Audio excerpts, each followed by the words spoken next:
여러분 안녕하십니까, 황신열 변호사입니다. 윤석열 대통령이 서울중앙지방법원에 신청한 체포적부심 심사 시간이 정해졌습니다.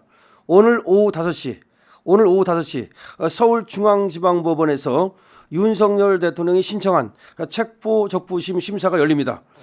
자, 지금 체포를 잘했느냐 못했느냐, 위법하냐 적법하냐. 원래 이제 체포가 되고 나서 법원에다가 다시 체포적부심이라는 걸 신청할 수가 있습니다.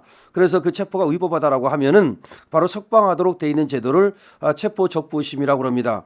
그런데 원래는 체포적부심을 청구를 안 한다는 얘기가 있었습니다. 왜냐하면 서부지방법원을 믿을 수가 없기 때문에 해봤자 소용이 없다. 라고 했었는데 정말 아주 아이디어를 잘 내서 뭐 당연한 것입니다만은 서울중앙지방법원에 체포적부심을 청구했습니다.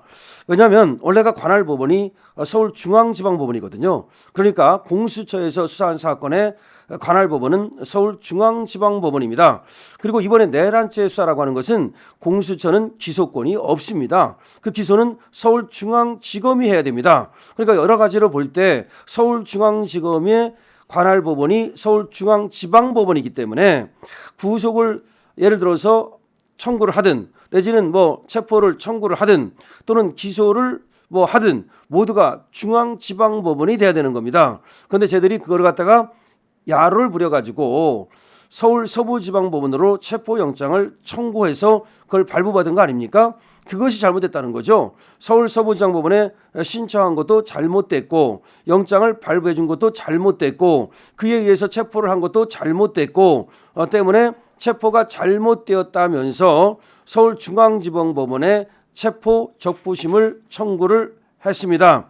그런데 오늘 5시로 정해졌습니다. 오늘 오후 5시 서울중앙지방법원에서 체포적부심이 열리는데요. 여기에는 대통령께서 직접 참석하실 수 있습니다.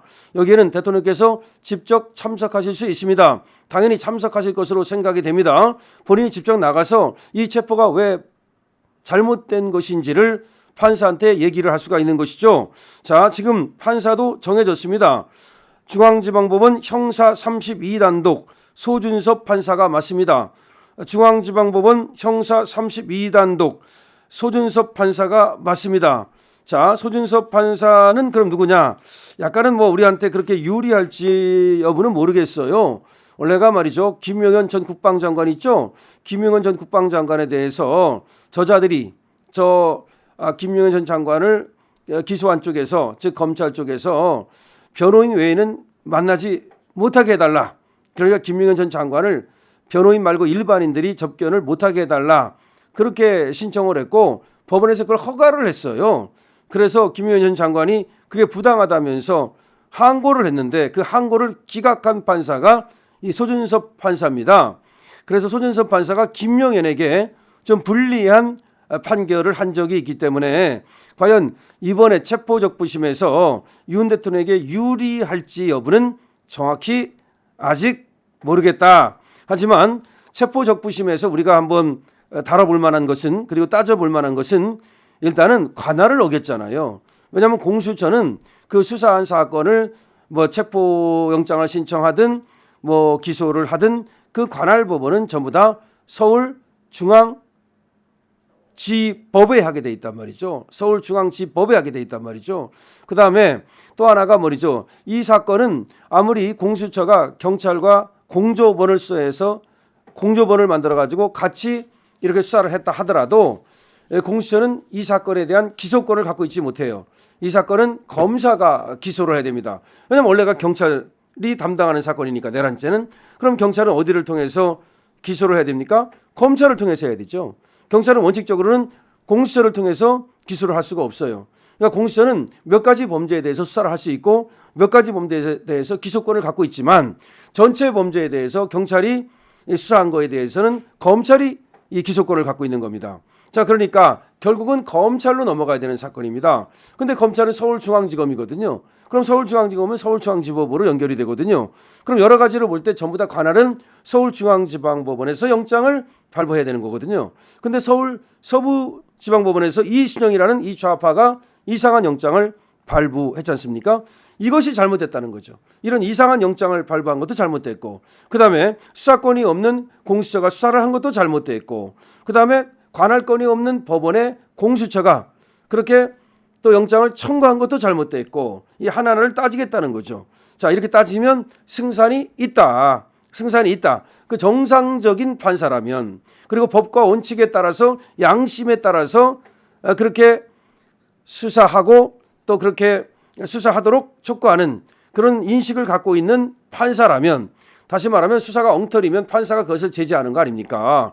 수사가 엄청나게 권한을 갖고 있잖아요. 체포 권한도 갖고 있고 물론 법원의 통제를 받지만 만약에 이 법원이 제대로 통제를 안 해주면 경찰하고 검찰 무서워서 살 수 있겠습니까? 아무 때나 체포하고 아무 때나 긴급 체포하고 아무 때나 무슨 뭐 영장 막 신청하고 그럼 법원이 통제를 해줘야 되잖아요. 그러니까 법원이 사실은 최후의 인권 보호 기관이고 우리 국민을 지키는 기관이 법원인 거예요. 그러면 지금 체포 영장이 잘못됐다고 윤석열 대통령께서 청구를 했다면 더군다나 하나의 국가 원수이면서 지금 현직 대통령이에요. 그런데 거기에 대해서 지금 공수처와 국수본이 민주당의 하명을 받으면서 이상한 그 영장을 내주고 또 이상한 그 영장에 의해서 이상한 집행을 하고 뭔가 지금 법과 원칙에 어긋나잖아요. 그래서 윤석열 대통령이 얘기한 대로 지금 법치주의가 무너지고 있잖아요. 그럼 그 법치주의를 살릴 그런 의무를 띠고 그 사명을 띈 건 법원과 판사거든요. 그래서 지금 소준섭 판사가 제대로만 해준다면 석방 가능하다라고 저는 생각합니다. 체포적부심은 수사기관의 체포가 적법한지 여부를 법원이 심사해서 부적법하거나 부당한 경우 석방하는 제도인데요.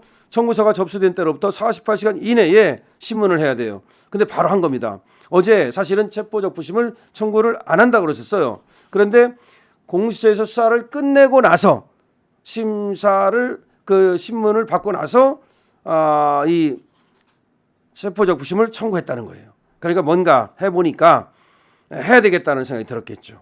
그래서 윤석열 대통령이 또 오랜 동안의 어떤 검사 그런 실무를 해봤기 때문에 감이 오겠죠. 촉이 오겠죠. 그래서 지금 체포적부심을 적극적으로 검토를 한 것 같고 청구가 됐습니다. 법원은 수사 관계 서류와 증거물을 접수한 때부터 결정 후 반환될 때까지 시간은 수사기관이 체포한 때로부터 48시간 이내에 구속장을 청구한다는 48시간 제한 기간에 제한한다. 이건 무슨 말이냐면 이제 그 48시간 체포하게 돼 있잖아요.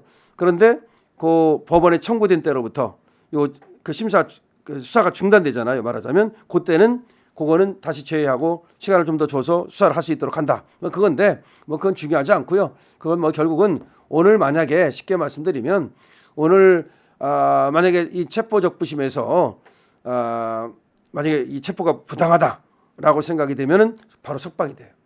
그런데 이 체포가 맞다 그러면 원래는 48시간까지만 있다가 나오면 되는데 지금 심사 받느냐고 지금 중단된 기간, 그 기간은 조금 더 있다 나와야 돼요. 왜 그러냐면 그 수사하는 애들한테 그 기간은 나 수사 못했어요. 법원에 가느냐고 못했어요. 그럴 거 아니에요. 그럼 그 기간은 좀 더 있다 나와야 돼. 근데 뭐 중요한 겁니까 그게? 어차피 뭐 이틀 있다 나오면 3일 있다 나오나 뭐 그것은 중요하지 않죠. 결국 석방 가능성이 중요한데 석방될 수 있다. 그러니까 정상적인 판사라면 석방된다. 다만 판사에 대해서 조금 꺼려지는 측면은 있는데 석방을 기대해 보죠. Let's go fighting.